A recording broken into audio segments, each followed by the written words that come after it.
Geometry Dash. It's such an intriguing phenomenon to me. It's an incredibly popular game with amazing and flexible gameplay, accompanied by some of the best music you could find in any game anywhere.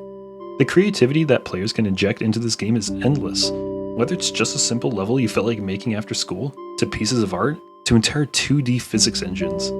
All of this is amazing in and of itself, but this isn't the most incredible part of the game to me. What really gets me is that it's made with only a few basic shapes: squares, circles, and triangles. An entire game, which is able to create masterpieces that can't be found anywhere else, has a foundation built on just 3 basic shapes. It's honestly almost miraculous, being able to create something this popular with such a strong community from such a basic idea. And yet, it wasn't always this way. Every great idea has humble beginnings. So just where did all this come from? And who is the mastermind behind such a magnum opus of a game? Well, the story all starts with something called the Impossible Game. The Impossible Game is a game that was released in 2009 that revolves around the player, who is a little orange cube that is constantly moving to the right that jumps when you click, whose goal is to reach the end of the level by avoiding all obstacles in their path. These obstacles include spikes, platforms if you run into the side of them, and pits, which when you fall into will end your run. Further, each level has unique background music playing while you zoom your way across the deadly landscapes. The enjoyment that players gained from this game was unique in the sense that although it made them angry to lose a level and be forced to restart, getting further and further in the level each run was such an exhilarating feeling that it kept them coming back for more. The human brain enjoys seeing progress being made towards a goal, especially one that it can clearly see getting closer. In the case of the Impossible Game, the players' brains knew that each time they beat their previous personal best, they were slowly inching towards ultimate victory. They knew that their frustration and anger would all pay off if they could just beat the level. The Impossible Game was a test of pure skill, and beating a level meant 2 things.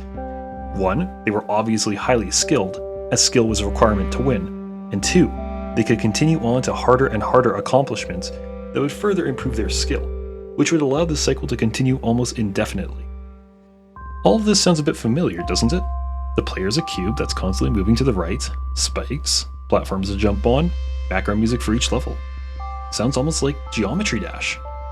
Well, it just so happens that the Impossible Game was a precursor to Geometry Dash and served as the inspiration for Geometry Dash as a whole. Clearly, there is something special about the frustrating yet addicting gameplay style that Geometry Dash wanted to copy. But just who had such an idea to expand on this style? Well, here's the answer. A man named RobTop's. RobTop's, or more widely known as RobTop, is the founder of RobTop Games and the creator of Geometry Dash. RobTop was originally a civil engineering student who took interest in video game creation around 2010. At first, he started small, creating his first game, Bounce Ball Thingy, and uploading it to Newgrounds. I'll quickly explain what Newgrounds is for people who may not know, since Newgrounds is an extremely important part of gaming culture and history as a whole. Newgrounds is a website that allows users to upload independently created media and games all in one place. Users can post anything from pictures to animations to games they made while they were in university studying civil engineering. Basically, think of it as a mix between itch.io, YouTube, and DeviantArt before any of them were even a thing. This is the place that many big-name content creators first made their appearance so long ago before social media and newer websites came in and did Newgrounds' job, but better. Bounce Ball Thingy eventually made RobTop realize that he was far more interested in creating video games than civil engineering, so he dropped out of university in order to chase down his future video game making career. From this point on, he founded his game company, RobTop Games, and developed a few more video games. Boomlings, developed in 2012, which was the first game under the RobTop Games moniker, and Memory Mastermind, developed in 2013. He created a few more games, but most of them were spin-offs of Boomlings, so I won't mention them here. Eventually, in 2013, after only 4 months of development, he released his magnum opus, Geometry Dash. This section will be in 2 parts, Geometry Dash's history, and why Geometry Dash is so addicting. Let's start off with the history. Geometry Dash was developed on the Cocos 2D game engine, which is specifically made for creating 2D games. Geometry Dash was originally nothing more than a cube that, as RobTop himself put it, could crash and jump.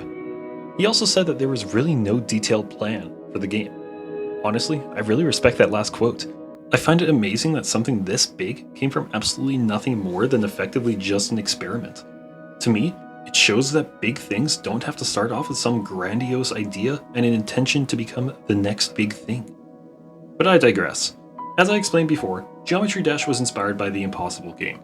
Geometry Dash's gameplay is as such. Your player is a cube. The cube is constantly moving to the right of the screen. Your only controls are tapping or clicking the screen to make the cube jump. Your goal is simple. Don't run into any spikes or walls, and don't fall into any pits. If you are successful, you will reach the end of the level, completing it. Further, the entire time, there's a background song that plays, that follows you throughout the level that restarts whenever you fail. Pretty basic, yet so addicting. RobTop originally intended Geometry Dash to be a computer game called Geometry Jump, which obviously didn't stick around. Before release, Geometry Dash became its official name, and it eventually released on the App Store and Google Play in 2013 for mobile devices. The game released with 7 levels at first, those being Stereo Madness, Back on Track, Poltergeist, Dry Out, Base After Base, Can't Let Go, and Jumper, with Jumper being the hardest of the 7. Could you imagine if Jumper was still the hardest level? From this point on, the game quickly rose in popularity, eventually becoming the top paid game on iPhone in Canada. After this, updates slowly crept in over the years, adding more and more levels. Nowadays, there are 22 official levels, which the community calls RobTop levels, with at least 1 level in each official difficulty. Further, the community has created literal thousands, if not millions, of levels, ranging from levels being automatically completed to some that are mind-numbingly difficult to complete. Now let's get into why Geometry Dash is so addicting. In order to do this, I'll explain exactly what these difficulties I've spoken of are, in order to get some background information on this section. Geometry Dash uses a list of 11 difficulties in order to indicate how hard a level is to complete. These difficulties are as follows: Auto, Easy, Normal, Hard, Harder, Insane, and Demon. The Demon category is split into 5 sections: Easy, Medium, Hard, Insane, and Extreme. You can think of these difficulties as a spectrum, where the easier the level, the lower on the spectrum it is, while the harder the level, the higher on the spectrum.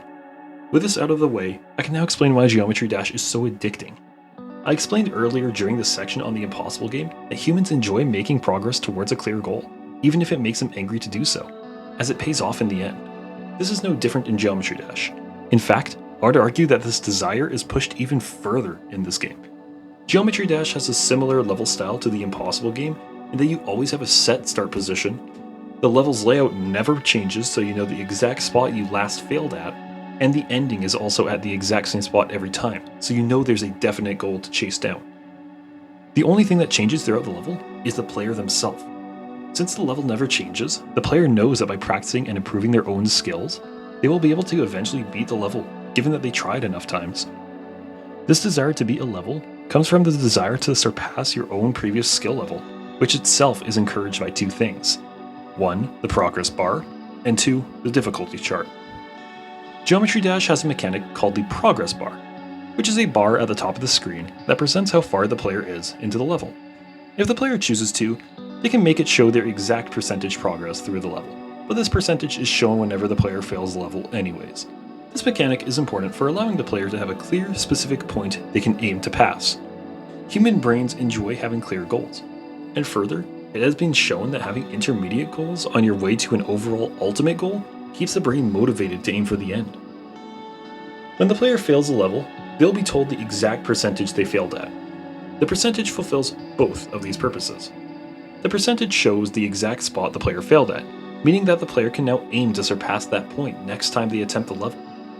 Further, even if the player cannot reach 100%, they can still aim to reach 20% or 40%, or really even just anything below 100% as a way to show themselves that they're still making progress. This serves to provide the player with those intermediate goals that will keep the brain motivated to keep trying to complete the level, as they know they are making progress, so they know they can eventually complete it as long as they keep attempting it. Secondly, we have the difficulty chart. The difficulty chart serves as a greater scope version of the per level percentages. If you're playing Geometry Dash, your goal is almost certainly to become the best player you can be. This usually means trying to be able to beat the hardest level you can, which is at the highest point on the difficulty chart possible. However, in order to get to this point, you must practice by completing easier levels lower on the difficulty chart. As such, the difficulty chart acts as a sort of progress bar towards your ultimate goal of beating the hardest level possible. As you are slowly able to complete harder and harder levels, your brain will be able to see the clear progression by looking at the level's difficulty. For example, if just a month ago you were able to only complete easy levels, but now you are able to easily complete medium levels, your brain will be able to easily see this progress, as the levels are split into easy to read and understand categories. You feel good knowing that your skills are improving, so you continue to try to improve. Eventually, you'll become addicted to seeing yourself get further and further in harder and harder levels, and the progress is so clear that you know it's working. It's a simple cycle.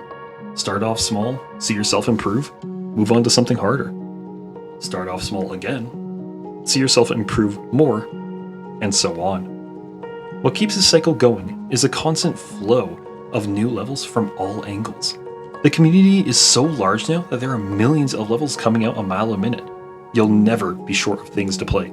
You'll never reach the top. And yet, you won't stop. Geometry Dash is exactly what I said it was, a magnum opus. A small and simple idea expanded to its limits. To me, Geometry Dash is a perfect example of being able to accomplish the impossible. What started out as nothing more than a cube on a screen eventually became the monster of a game it is now. It just goes to show that you don't need to be perfect to achieve your goals. You don't have to have a head start to get to your destination. RobTop never had video game creation experience before he started this game. He simply had an interest that he wanted to continue. He showed the video game world that you don't need to be a AAA game to make it big. He showed that if you have a dream, then getting started is all it takes. It could be big, or it could be small. But whatever it is, the first step is to just get started. Thanks for watching. Geometry Dash isn't exactly my area of expertise nowadays. I used to play it a ton when I was really young, but I stopped following most of it a little while ago. However, it's still nice to be able to look back on something I so dearly loved for so long. And I know it's had such a huge impact on the gaming world, especially in recent days with 2.2 just being released not too long ago. Well, either way, I hope you all enjoyed. Have a good day.